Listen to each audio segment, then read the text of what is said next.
کل جو ایک بڑی ڈیولپمنٹ ہوئی، امریکی وزیر خارجہ نے شہباز شریف صاحب سے بات کی، پرائم منسٹر آف پاکستان سے، اور پھر رات کو ہی ایک گھنٹی بجی اور وہ گھنٹی بھارت کی طرف تھی، وہاں بھی بات چیت کی گئی۔ ممکنہ حل کچھ نظر آ رہا ہے؟ میرا خیال ہے جو ٹینشن ہے وہ رک پائے گی، ختم ہو پائے گی؟ جی ٹینشن تو پتہ نہیں، کچھ عرصہ لگ جائے گا ختم ہونے میں، مگر فوری طور پہ جو جنگ کے بادل منڈلا رہے تھے تھوڑے سے چھٹے ہیں۔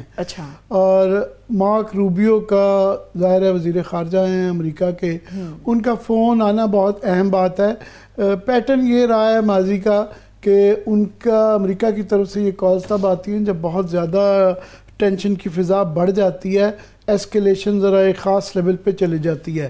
تو اس دفعہ جو ذرا پہلے ہی یہ کال آ گئی ہے، یہ اس کی وجوہات یہ بھی ہو سکتی ہیں کہ دنیا میں کوئی بھی نہیں چاہتا، ظاہر ہے دونوں نیوکلیر کنٹریز ہیں اور جنگ کسی کی بھی خواہش نہیں ہوتی ہے۔ پہلے ہی ریسٹرینٹ کا بڑی طاقتیں بھی، درمیانی طاقتیں بھی، چھوٹی طاقتیں بھی، ساری دنیا یہی کہتی ہے کہ جناب نہیں کرنا چاہیے۔ امریکہ کے لیے ان کے پلیٹ میں ٹرمپ کی بہت کچھ پہلے ہی موجود ہے کہ وہ یوکرین بھی ڈیل کر رہے ہیں، غزہ بھی ڈیل کر رہے ہیں، یورپ سے بھی ٹینشن چل رہی ہے، ٹیرف تجارتی جنگ جو ہے اس کے اندر اس کے انٹرنیشنل ریپیکیشنز بھی ہیں۔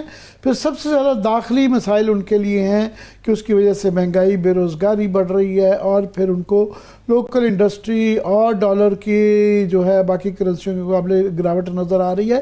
سو ان کا اندرونی جو ہے مشکلات اتنی زیادہ ہیں کہ وہ ان مشکلات میں ایک پاکستان انڈیا کا تناؤ جو ہے وہ ایڈ نہیں کرنا چاہتے۔ یہاں پہ ان کی کال جو آئی وہ پرائم منسٹر شہباز شریف کو آئی، اور انڈیا میں انہوں نے ان کے جو خارجہ کے وزیر ہیں، وزیر خارجہ جے شنکر، ان کو کال کی۔ ایسا کیوں عامر صاحب؟ دونوں طرف اگر ڈیزگنیشن امریکہ کا بھی وہی ہے، بھارت کی طرف بھی وہی، انہوں نے اپنے ساتھ کے شخص کو کال کی، پاکستان کے اندر پرائم منسٹر آف پاکستان کو انوالو کرنے کا کیا مقصد ہے؟ اس کو ڈیپینڈ کرتا ہے آپ کس طرح دیکھتے ہیں۔ انڈیا جو ہے وہ اپنے بہت زیادہ پروٹوکول کانشس ہیں، اور وہ اپنے ہر منصب سے بات کرتے ہیں، اور ان کے ہاں یہ ہے کہ وزیر اعظم جو ہے چیف ایگزیکٹو سے ہی دوسرے ملک کی بات کرے گا، فارن منسٹر سے فارن سیکرٹری وہ ہے۔ ہمارے ہاں یہ ایک طریقہ کار رہا ہے، اس کو ہماری خوبی کہہ لیں، خرابی کہہ لیں، کہ ہم کوئی اتنے پروٹوکول کے وہ نہیں کرتے۔ یہاں اسسٹنٹ سیکرٹری بھی آتے رہے ہیں تو پرائم منسٹر جو ہے نا ان کو مل لیتے ہیں۔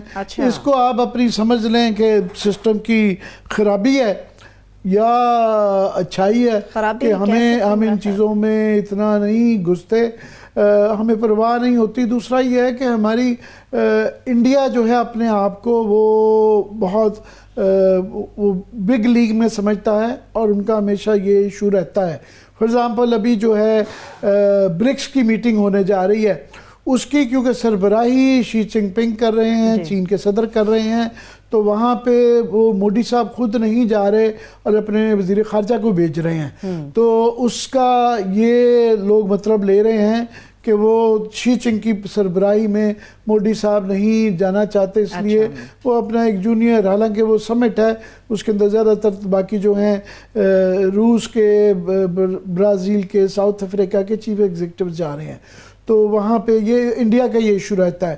بہرحال پوائنٹ یہ ہے کہ ان کی کال آنے سے یہ تھوڑا سا آئی ایم شور کہ انہوں نے سٹیبلائز کرنے کی کوشش کی ہے، اور آئی ایم شور جو دونوں طرف سے بیانات آئے ہیں کہ انہوں نے چیزوں کو ڈی ایسکیلیٹ کرنے کے لیے کہا گیا ہے۔ یاد رہے کہ اس سے پہلے جو سب سے بڑا پاکستان انڈیا کا جنگوں کے علاوہ جو سٹینڈ آف رہا، وہ 2001 اور 2002 کے اندر جب انڈیا پاکستان کا ہوا، اسے وہ آپریشن باکرام کہتے ہیں۔ ہمارا کوڈ نیم اتنا کوئی ہم نے نہیں تھا دیا، مگر وہ ٹینشن بہت زیادہ ہوئی تھی۔ بھارت کے جو ہے کوئی 1800 کے قریب کیجویلٹی ہوئی تھی، ہمارے فگرز کو اتنے کلیئر نہیں، مگر بہت کم تھے۔ اس کے اندر جو ہے پورا ایک سال تقریباً جو ہے 13 دسمبر 2001 سے لے کے اکتوبر 2024 تک یہ سٹینڈ آف رہا تھا، اور فلی موبلائزڈ آرمیز رہی تھیں۔ ان کے کوئی 5 لاکھ فوج، 1,45,000 تو ریگولر فورسز موبلائز تھی، ریزروز علیحدہ، ہماری بھی 40-45 ہزار کی فورسز موبلائز تھیں۔ مگر وہ لاسٹ موبلائزیشن ہوئی ہے، یہ جنگوں میں جب یہ جنگ شروع ہوتی ہے تو سب سے پہلی جو چیز ہوتی ہے وہ موبلائزیشن ہے کہ کون کس سپیڈ سے کرتا ہے۔ وہ اپنے جو ہے کون سے ٹروپس کس جگہ موو کرتے ہیں، یہ وار گیمنگ ہوتی ہے. اور جس طرح پرانے زمانے میں جنگوں کے اندر شطرنج کی چال کی طرح وہ وہیں کئی دفعہ فیصلے ہو جاتے ہیں، پتہ چل جاتا ہے کہ یہاں مات ہو گئی. آپ نے بہتر طریقے سے اگر پوزیشننگ کر لی اپنی تو جنگ آدھی ادھر ہی جیت جاتی ہے.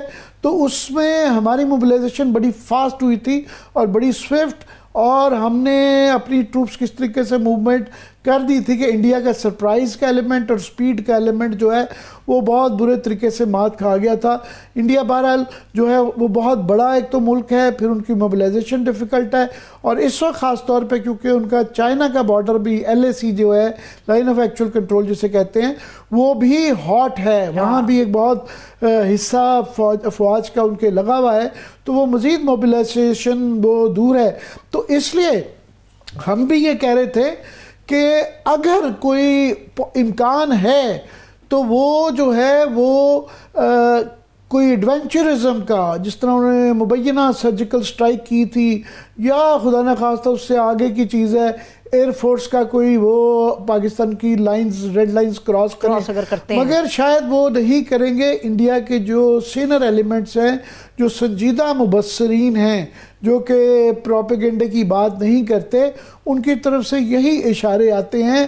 ہم نے پروین سونی کی بات کی، 2-3 کتابوں کے مصنف ہیں، ان کا بھی یہ کہنا ہے کہ کسی قسم کی ہاٹ وار یا ایئر فورس کا بارڈر کراس کرنا ابھینندن کی طرح یہ پاسبل نہیں ہے. ہاں بارڈر کے اس پار سے گولہ باری جاری رہے گی، اشتعال انگیزی رہے گی، کراس سیز فائر کی وائلیشنیں ہوں گی، یہ چیزیں ہوتی رہیں گی. آج اسی بات کو امرجیت سنگھ دلت، یہ انٹیلیجنس چیف انڈیا کی جو ہے بیورو آف انٹیلیجنس، اس کے بھی چیف رہے ہوئے ہیں، یہ سیکریٹری را کے بھی رہے ہوئے ہیں، جو ہے ریسرچ اینڈ انالیسس ونگ جو ان کا ہے، را کے سیکریٹری بھی رہے ہوئے ہیں. پھر یہ 2001-2 میں واجپئی کے دنوں میں کشمیر کے مشیر بھی رہے ہوئے ہیں، اور انہوں نے بڑی مشہور کتاب جو ہے spy chronicles general Asad Durrani کے ساتھ مل کے لکھی تھی، اور یہاں بڑی اس کی جو ہے نا اس کے اوپر شور مچایا گیا تھا. مگر کھل کے بات کرتے ہیں، ان کا بھی یہی کہنا ہے کہ وہ کنسسٹنٹلی یہ کہہ رہے ہیں کہ انڈیا کا یہ کہنا کہ جی 370 کے بعد کشمیر جو ہے انہوں نے برداشت کر لیا اور وہ بالکل نارملائز ہوا ہے، ان کا جی بالکل بھی نارملائز نہیں ہوا. یہ غلط ہے بات، یہ بالکل غلط، اور یہ بالکل سیکورٹی کا لیپس ہے، یہ انڈین گورنمنٹ کا، انڈین ایڈمنسٹریشن کا، کشمیر ایڈمنسٹریشن کا، کہ انہوں نے وہاں پہ سیکورٹی نہیں دی، یہ لیپس ہے. ان کے بھی خیال میں پاکستان اور بھارت کی باقاعدہ جنگ کا امکان نہیں ہے. ہاں محدود کارروائی ممکن ہے، اور جوہری جنگ کی باتیں وغیرہ یہ صرف ڈرانے کے لیے ہیں، یہ پوسچرنگ ہے. اس صورتحال میں جنگ آخری اور بدترین آپشن ہوتی ہے، اور ان کا جی بات چیت جو ہے بیک چینل کی ہر دور میں رہی ہے، مگر اس وقت بھی شاید جاری رہے گی، اور یہ دوسرے ممالک کے ذریعے بھی ہوتی ہے اور ڈائریکٹلی بھی کی جاتی ہے. اور ان کا خیال ہے کہ یہ وہ کہتے ہیں ابھی ابھی بھی جاری ہوگی. انہوں نے کہا جی ماحول درمیان میں خراب ہوتا ہے، مگر حالات سنوارنے کے اور بھی طریقے ہیں، اور جو ہے سعودی عربیہ، ایران، UAE ایسے ملک جو ہیں ثالثی کرا سکتے ہیں. اب یہ ہے بات کہ پاکستان کی طرف سے کیونکہ 2 وزراء جو ہیں، ایک خواجہ آصف ظاہر ڈیفنس منسٹر، انہوں نے 3-4 روز پہلے یہ کہا کہ جنگ کا امکان ہے، 2 سے 3 دن بھی انہوں نے تو کہہ دیا. جی یہ بات انہوں نے کلیریفیکیشن کر کے اس کو تھوڑا سا جو ہے یہ اس کی نرم کیا کہ میرا مطلب تھا کہ یہ امکان ہو سکتا ہے. مگر یہ پرسوں رات کو لیٹ نائٹ 12-1 بجے کے قریب عطا تارڑ صاحب کا ٹی وی کے اوپر یہ بیان آیا کہ 12 سے 36 گھنٹے میں جنگ ہو سکتی ہے. 24 سے 36 جی 24 سے 36 گھنٹے کے اندر جنگ ہو سکتی ہے. تو ابھی 48 گھنٹے گزر گئے ہیں اس بات کو، تو یہ نہیں ہوا. اور جو ہے یہ ہمارا بھی اور انڈیا کے ماہرین کا بھی یہ خیال ہے، جنگ کا کیا مطلب ہے؟ جنگ ایڈونچرزم بھی یہ ہے کہ اگر کوئی جو ہے فار ایگزامپل ہماری ایئر سپیس کی وائلیشن کرتے ہیں، یا کوئی مبینہ سرجیکل سٹرائک کا ان کے بڑا پاپولر فریز ہے، تو وہ بھی جنگ ہے. مگر